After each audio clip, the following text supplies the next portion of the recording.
So I suppose that my path for entrepreneurship has not been a very traditional one. Unlike most entrepreneurs, for me, entrepreneurship has never been about creating the next great innovation or trying to build a billion-dollar business. No, for me, entrepreneurship has been about social justice and about social change. And it all started back in college when I was only 19, and most of my friends in college were partying or going to bars. And I spent my weekends and evenings counseling people on death and dying. It was the early 90s, and AIDS was still a death sentence. Apathy and ignorance abounded, and I was just coming out of the closet. In order to learn more about HIV and to help as much as possible, I began volunteering as a counselor for the Florida HIV/AIDS hotline. At the same time, I also worked on bringing the AIDS memorial quilt to Tallahassee. It was a difficult time. Families were abandoning their dying sons, and gay men were getting kicked out of their homes or getting fired from their jobs and losing their health care just when they needed it the most. In an instant, a group of historically marginalized people had now become even more marginalized. And so at 19, that kind of experience changes you.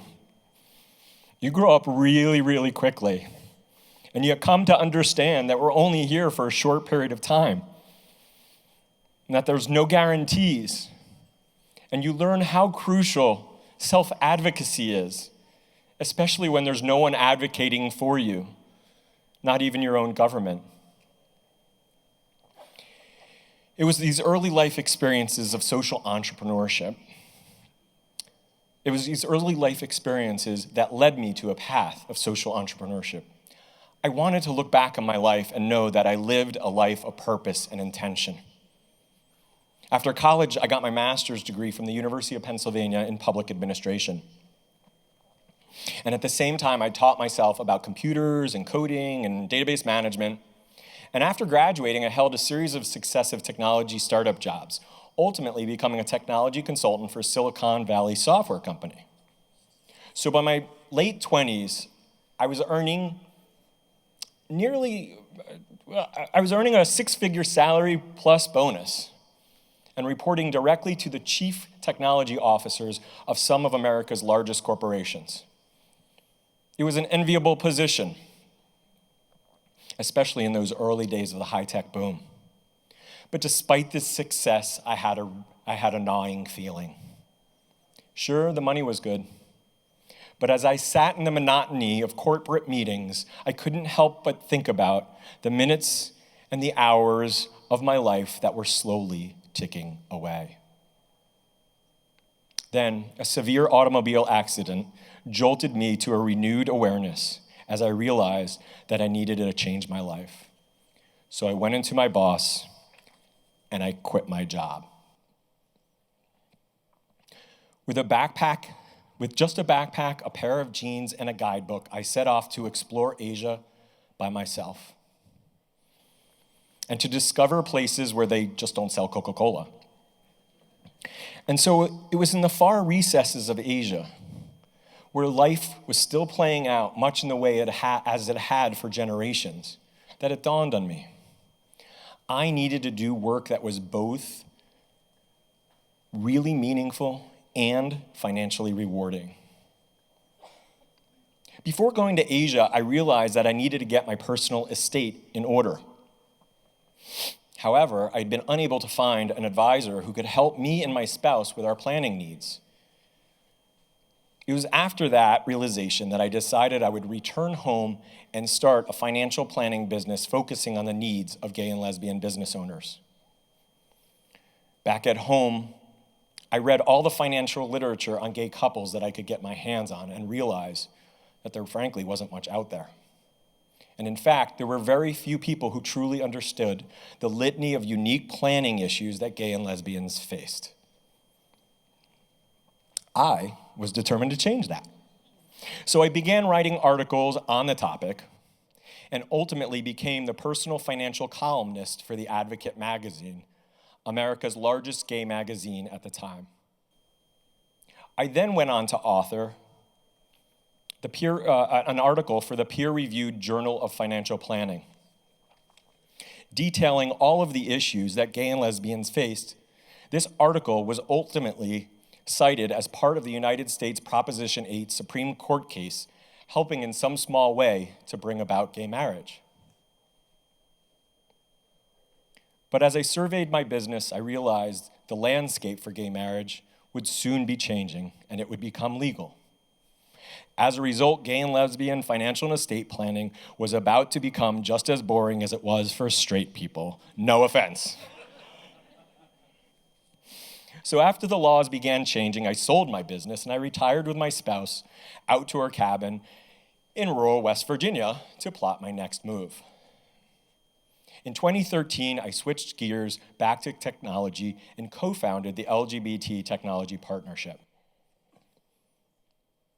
LGBT Tech is a nonprofit that advocates for the unique needs of LGBT people in the development and adoption of new technologies and public policies. As part of LGBT Tech, we wrote and submitted an addendum to the Federal Communications National Broadband Plan. It included most other communities, but LGBT communities had been left out. It added context about how the internet and broadband policies, like privacy and security and cyberbullying, uniquely affect LGBT communities. And I'm proud to say that today, LGBT Tech now works closely with federal public policymakers to ensure that LGBT issues and those issues of other underrepresented communities are included when new technologies are considered. As we got deeper into this work at LGBT Tech, we also learned that on any given evening, over 650,000 LGBT youth can be found sleeping on the streets, often after coming out to unsupportive families. We learn that as a result of becoming homeless, LGBT youth become both literally and figuratively disconnected from supportive relatives, friends, and community. This disconnection makes finding access to safe housing, healthcare, and employment challenging, and it increases the rates of suicide. In response to this, we recently launched Power On, an electronic waste recycling program that places recycled donated corporate technology into the hands of homeless LGBT youth in order to keep them connected to critical services, family, and friends. More recently, my work has been focused on entrepreneurial ecosystem development in West Virginia, in Appalachia, and in rural communities more broadly. And for any of you who know West Virginia, you know that it's got a little bit of a challenging reputation. In West Virginia, I began working with a local community college president to help drive entrepreneurship, regional entrepreneurship. And we decided to open a new biz launch pad in a small town of 250 people, with the goal of serving as an on-ramp for new businesses, for new rural businesses. So we started holding workshops, then no one showed up. And we started holding networking events, and nobody showed up. And then it got worse. That's when the gaspers and the graspers reared their heads. Now, if you've done this for any length of time, how many people have been doing this for a little while? Yeah, raise your hands, right? How many people know the gaspers and the graspers? Okay, who's new to this as a career? Who's new to this? I don't want to scare you. Okay, let me just tell you, this is coming, okay? This is coming. And if you want more information, we could chat about it later, but this is coming. It's their job to be threatened and to maintain traditional power structures at any cost. And if your experience is anything like mine, They'll lie to you. They'll threaten you. They'll assault you physically. They'll call you homophobic slurs. They may threaten to burn down your buildings. Or they'll even go so far as to create a Facebook page against you. And they start a Facebook page and they post about how everything that you're doing is wrong over and over and over again. In any case, while all that nonsense was taking place, one day a chicken farmer walks into our office. No, it's not a joke. It's not a joke. But it sounds like a good setup, right? So one day I'm sitting there and this chicken farmer walks into our office, right? A rabbi, a priest, and a chicken farmer. So this chicken farmer walks into our office and he tells us, hey man, I've heard about what's going on. I'm at my wit's end. He had been working for the last 8 years or so on converting chicken manure into a beneficial charcoal called Biochar. But he had trouble getting it to market, and he wanted to know if we could help him. After doing some research,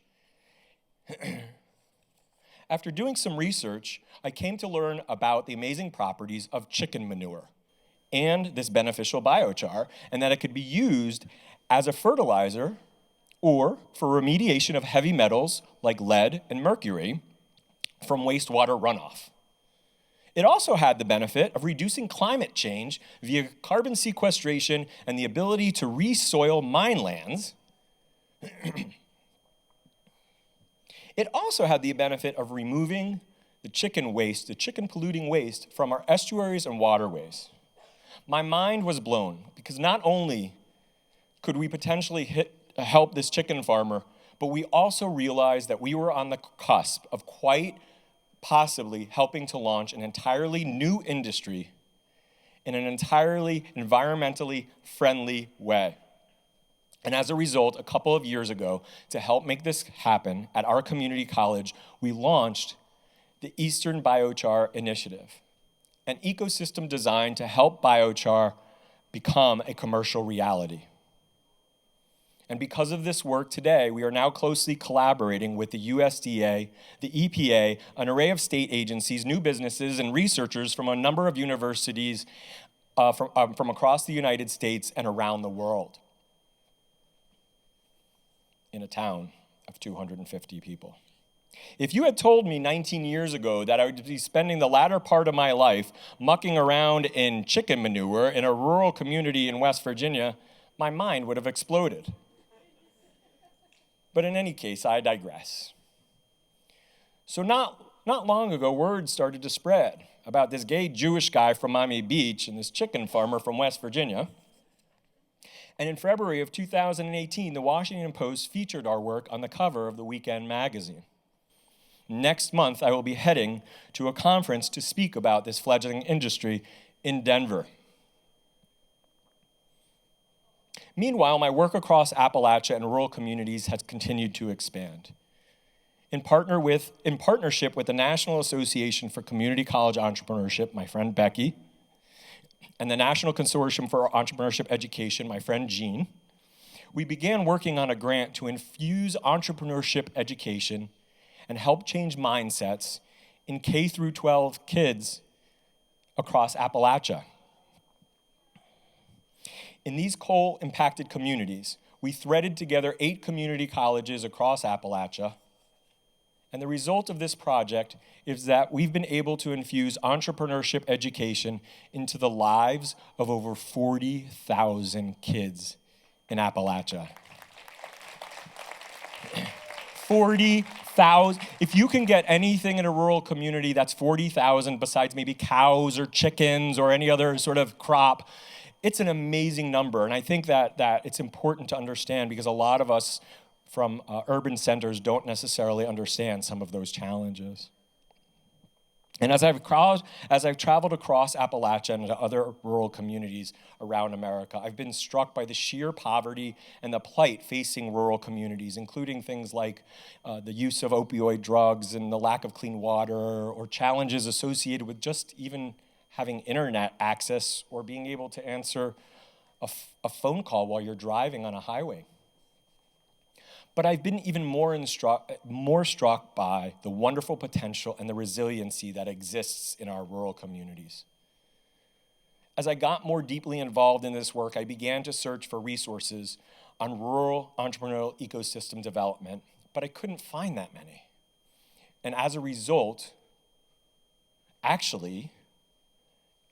of coming here and working with Andy and meeting a whole host of other people,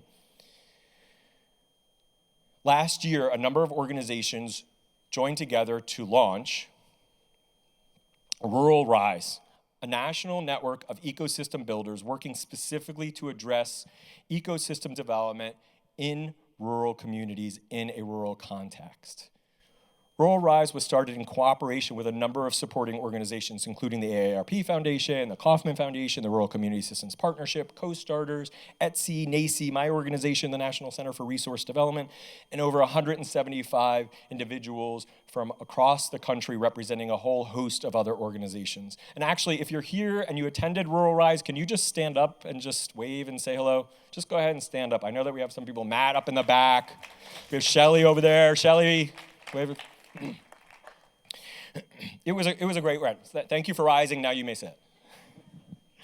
Thank you so much for your efforts. Thank you for your energy and for your efforts. And since last year, the committed group of Rural Rise volunteers has been convening on a monthly Zoom video call every month, getting together. And with their hard work, I am pleased to announce that today we have just opened the registration for the second Rural Rise Summit. Woo! Taking place on September 17th of this year. And also, just so you know, that we honor rural communities by holding this event in rural communities. As a result, the venues are smaller and attendance is limited. So if you have an interest, please come see me and sign up as soon as possible, because tickets do sell out and they will sell out very quickly. Also, this evening, if you are around, there's a Rural Rise happy hour this evening from 5 to 7 at Global Prairie, not too far from here. And thank you to Matt and the Center for Rural Innovation for sponsoring it and his team. We're very excited about that.